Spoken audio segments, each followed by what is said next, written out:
Imagine for a minute a situation that seems pure impossible these days. A 5-year-old child who'd never spoken a single word in her life, reared by her grandmother out in the back roads of Wicklow, suddenly in front of hundreds of people, opens her mouth and talks perfectly, just as if she'd been chatting her whole life. But what that wee girl said was so pure chilling, so impossible to explain by science that even today the people who were there that Sunday get emotional just thinking about it. This is the real story of how Our Lady chose a special child to show the world that miracles are still happening. And what went down that day changed not just one family, but an entire town right in the heart of the Garden of Ireland. We'll call the little one Gabriel, and he was 5 years old, living with his grandmother, Mare, we'll call her, in a small place near Enniskerry. The wee lad was born with autism so severe that the doctors had told the family he'd likely never be able to communicate properly. Gabriel didn't speak, wouldn't look anyone in the eye, and spent his whole days in a world all his own. Grandma Meyer, a woman of 68 who'd reared 7 kids and was well past the age of arrest, suddenly found herself minding this special grandson after his parents were lost in a work accident in Dublin City. Grandma Meyer's routine was completely upside down. She was up every day at 5 in the morning to sort things out exactly how Gabriel needed. The lad would only eat if his grub was on plates of a specific color. He'd only drink water from a blue cup he got for his first birthday. And if anything broke his routine, Gabriel would get so distressed he'd end up hurting himself by banging his head off the wall. Grandma Mare had learned that patience was everything, that love would necessarily have to be shown in different ways, and that minding Gabriel was like looking after a little angel that God had put into her life, to teach her about a type of love she never even knew existed. The afternoons were always the same. Gabriel would sit out in the back garden under a big shady oak tree and spend hours arranging little stones in perfect rows. When it was lashing rain and he couldn't get out to the garden, Gabriel would stand at the sitting room window and stare out at the street, but he wasn't looking at the people walking past or the cars. His brown eyes seemed to be seeing something nobody else did, as if there was a parallel world happening right there in front of the house. Grandma Meyer often found herself watching her grandson and wondering what was going on in that little head of his, what kind of thoughts a child like that might be having. The neighbors in the estate knew the story and always treated Gabriel and Grandma Mare with great kindness.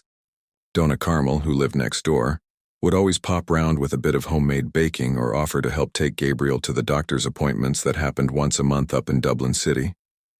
Paddy, the man who owns the corner shop, never charged when Grandma Mare needed to put something on the book because the pension money was gone before the end of the month. It was one of those small communities where everyone knows and helps each other, where people still believe that God puts everyone exactly where they're supposed to be. But there was one thing that puzzled everyone in the town, even the doctors who saw Gabriel. Every Sunday when Grandma Mare said it was time to go to Mass, Gabriel would immediately stop whatever he was doing and run to get his shoes. During the week, getting his shoes on was a battle that could last over half an hour, with Gabriel crying and kicking up a fuss as if it was the worst torture in the world. But on Sundays he'd fetch the shoes himself, sit on the sofa in the sitting room and stick out his wee feet for his grandmother to put them on, as if he knew exactly what was happening and was eager to get out. The local church was only a short walk from their house, and the journey there became a sacred tradition. Gabriel always walked on Grandma Mare's right side, holding tight to her hand but looking at the ground. He'd count his steps in silence, and Grandma Mare knew this because she'd see his lips moving quietly, as if he was whispering numbers that only he could hear. When they got to the church, Gabriel would let go of his grandmother's hand and walk on his own to the very same bench, always the 4th bench on the left, and sit himself exactly where he could see the statue of Our Lady that was on the side altar. For the entire Mass, while the other children fidgeted, whispered to their parents, or played quietly, Gabriel would stay perfectly still, his eyes fixed on the image of the Holy Mother. His posture was different from any other time of the week. At home, Gabriel was always hunched over, shoulders forward, as if he was trying to shield himself from the world. But in the church he sat up straight, hands folded in his lap, breathing in a calmer, deeper way. Grandma Meyer noticed that her grandson even blinked less during Mass, as if he didn't want to miss a second of whatever he was seeing. Father Liam, the parish priest, a plain man in his early 50s who knew all the families by name, always watched Gabriel during the services. He'd commented a few times to Grandma Mare that there was something very special about the way that wee boy behaved in the presence of the Blessed Sacrament and before the sacred images. It wasn't just focus or quietness. It was as if Gabriel was taking part in something that was happening on a different plane, as if he had access to a communication that others couldn't perceive. One time, Father Liam told Grandma Mare that during a Sunday Mass he'd noticed Gabriel moving his lips at the exact moments he was praying the rosary with the community. The boy didn't know the words of the prayers. He'd never shown any sign of clearly hearing spoken English, but his lips moved in the perfect rhythm of the Hail Marys and the Our Fathers. When the priest suggested that Grandma Mare was teaching Gabriel the prayers at home, the grandmother replied that she'd tried many times, but the child never showed any interest in learning any kind of word or phrase. And it was exactly 3 weeks after that conversation that something even more extraordinary began to happen. Maire, let's stick with Dona Conceição as the Portuguese text does now, was sorting the dinner on a Thursday when she heard Gabriel making a different noise in the room. It wasn't the usual racket of his small chair being dragged. It was as if he was trying to say something, but the words wouldn't come out right. She put the spoon down on the cooker and rushed over to see what was going on. When she got to the bedroom door, what she saw completely stopped her. Gabriel was in front of the small home shrine, as always, but this time he wasn't just moving his lips in silence. He was making sounds. They weren't clear words, but they were deliberate sounds, as if he was trying to imitate something he was hearing. Ma, ma, ma. He kept repeating, staring straight at the statue of Our Lady of Grace. Dona Conceição felt her heart jump. Could Gabriel be trying to say Mary? Was it possible that after all that time quietly talking with the Virgin Mary, he was now trying to pronounce her name? Dona Conceição didn't want to break the moment, but she couldn't walk away either. She stood there at the door, watching her grandson do something she never imagined was possible. Gabriel kept repeating those sounds for a few more minutes, always looking at the statue, always with his little hands folded in the prayer position. When he stopped, he got down from his chair and went back to the sitting room as if nothing extraordinary had happened. But for Dona Conceição, that was like watching a pure miracle unfold right in front of her eyes. That night she rang Juliana, who was working up in Dublin. "Daughter, you won't believe what happened with Gabriel today." Juliana, who always rang every night to see how her son was, heard a sound of emotion in her mother's voice she hadn't heard before. "What is it, ma'am? Is he all right?" "More than all right, Juliana. Today I heard him trying to speak. They weren't clear words, but he was trying to say something in front of the statue of the Virgin Mary." On the other end of the line, Juliana went quiet. She knew her son better than anyone. She knew his difficulties, and she also knew her mother wasn't one for making up stories. "Are you sure, ma'am? Gabriel has never tried to speak before." "I'm certain, daughter. And there's more to it. He's been different these last few days. More present, you know. Just yesterday when I was washing the dishes, he came into the kitchen and stood beside me, just watching me. Didn't do anything. Didn't want anything, but he was there, present, as if he wanted to keep me company." Juliana felt her eyes fill with tears. She knew how much her mother was dedicated to Gabriel, how much she prayed every day for him to get better, and now it seemed like those prayers were being heard. From that day on, Gabriel started making sounds more often, always in front of the home shrine, always at the same time in the morning, but now the sounds were clearer. Dona Conceição could make out some syllables. Maria was getting clearer and clearer. And that wasn't all. Gabriel started responding differently when she spoke to him. Not with words, but with more elaborate gestures, with more varied facial expressions, as if something inside him was slowly waking up. The priest at the church Dona Conceição went to, Father Seamus, was a plain man, one of those who knows every family in the community by name. When Dona Conceição told him about the changes in Gabriel, Father Seamus was very interested. "Dona Conceição, have you ever thought about bringing Gabriel to Mass?" Sometimes the church environment can help with the spiritual development of special children. Dona Conceição had thought about it, but she was always afraid of how Gabriel would react in a place with a lot of people. He didn't like crowds, he didn't like noise, and Mass always had kids running around, babies crying, that typical Sunday buzz. But something about the way Father Seamus said it made Dona Conceição consider the situation. "Do you really think it might be good for him? Dona Conceição, if Gabriel is building this special connection with Our Lady at home, imagine what could happen in the presence of the Blessed Sacrament, in the house of God. Besides, our community is welcoming. Everyone will understand if he needs to leave halfway through Mass or if he acts up. Dona Conceição promised she'd think about it, but deep down she already knew she'd be taking Gabriel to the next Sunday Mass. When she told Gabriel, on Saturday night, that they were going to church the next day, his reaction was surprising. Gabriel, who normally showed no visible reaction to changes in routine, became clearly agitated. It wasn't a negative distress like when something was bothering him. It was as if he was excited, expectant. He went over to the wardrobe where his Sunday clothes were kept, picked out the nicest blue shirt he had, and brought it to Dona Conceição. The message was clear. He wanted to be dressed nicely for the church. On Sunday morning, Gabriel was up earlier than usual. When Dona Conceição went to wake him at 8 o'clock, he was already standing by the bed as if he'd been waiting. He rushed through his breakfast quicker than he ever did and kept looking at the door the whole time, as if he was in a hurry to get out. Dona Conceição had never seen her grandson so eager to go anywhere. She was nervous herself. She didn't know how Gabriel would react in the church, but there was a feeling in her chest that something important was going to happen that day. The parish church was small but welcoming. When Dona Conceição and Gabriel arrived, a few people greeted her and everyone looked at Gabriel with curiosity.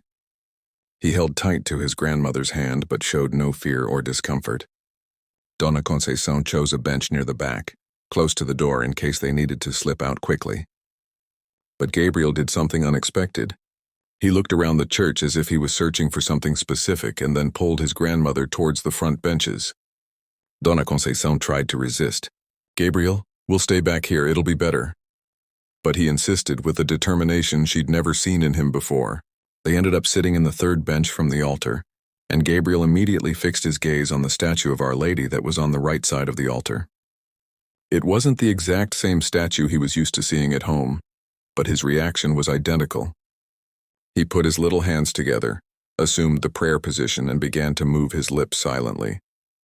Mass began, and Gabriel stayed focused on the image of Our Lady the whole time. Father Seamus had given a heads up to a few parishioners about Gabriel being there, so no one was surprised by his behavior. In fact, many people were touched to see such a small child showing such devotion.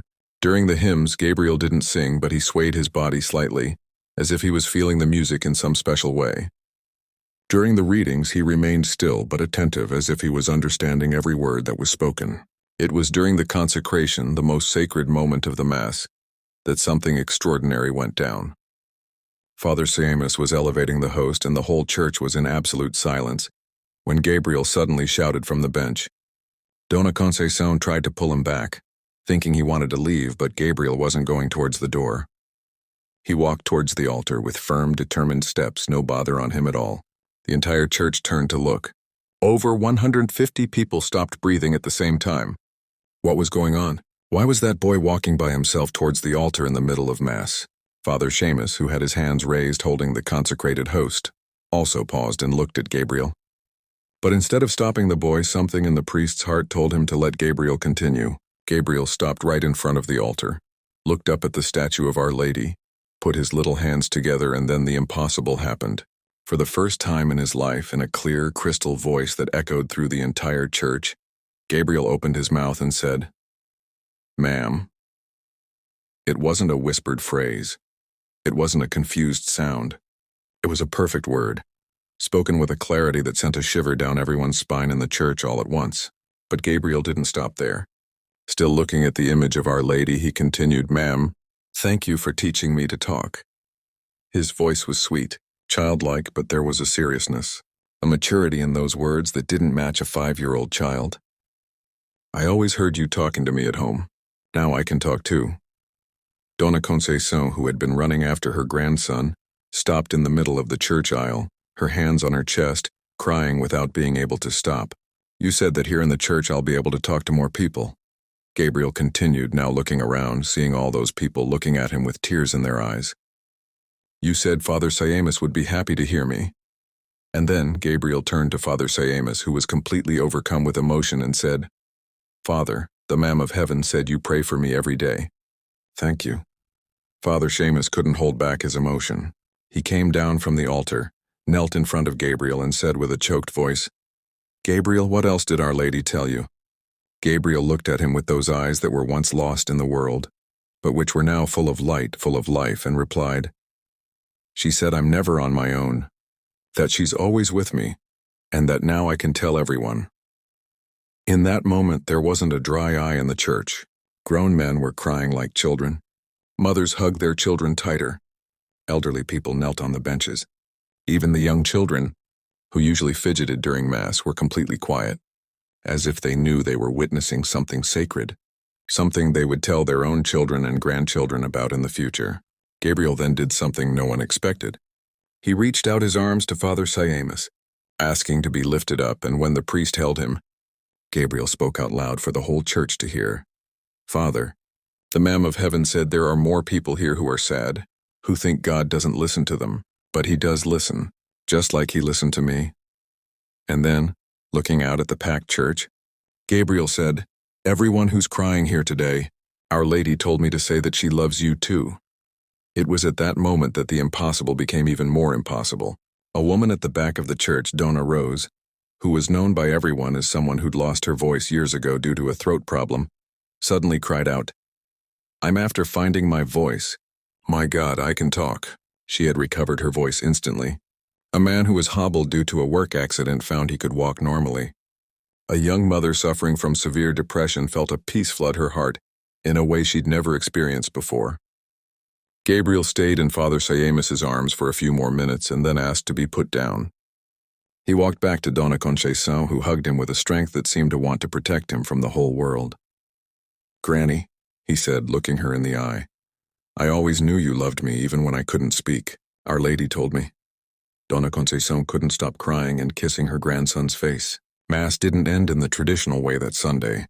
Father Siamus, still visibly emotional, invited the entire community to come closer to Gabriel and Donna Concepcion. "My brothers and sisters, today we were witnesses to a miracle.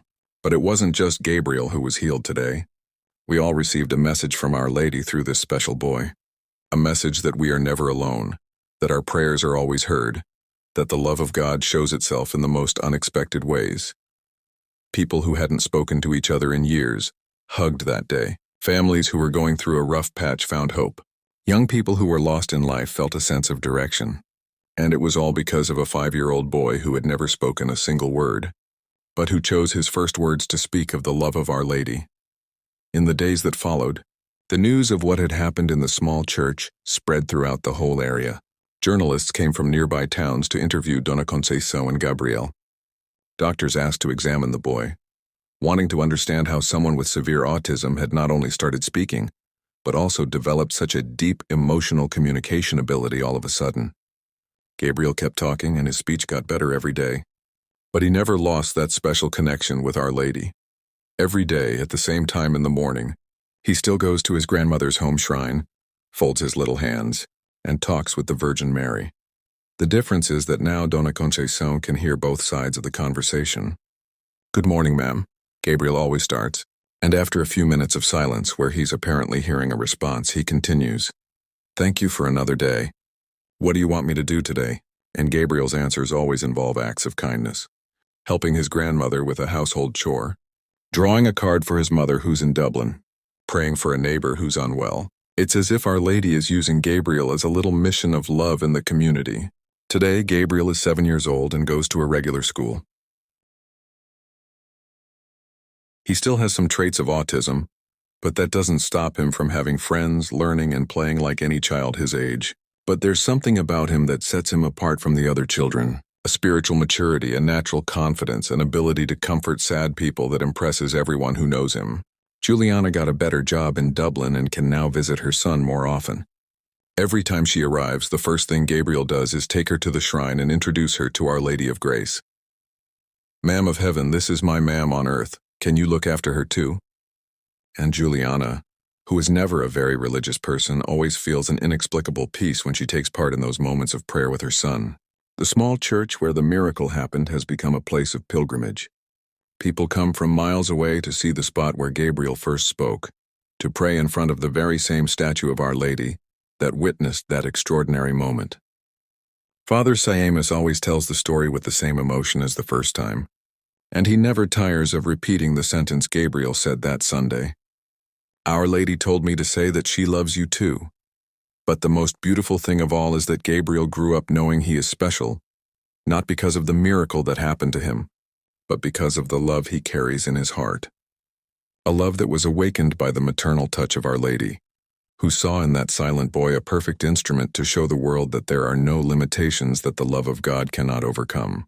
And you, watching this story now, have you stopped to think how many times Our Lady might have tried to talk to you through little signs, little miracles, little changes in your life that you might have put down to coincidence? Gabriel teaches us that Our Lady doesn't just choose perfect people to show herself to. She chooses those who have an open heart, those who know how to reflect on true love even when it comes unexpectedly.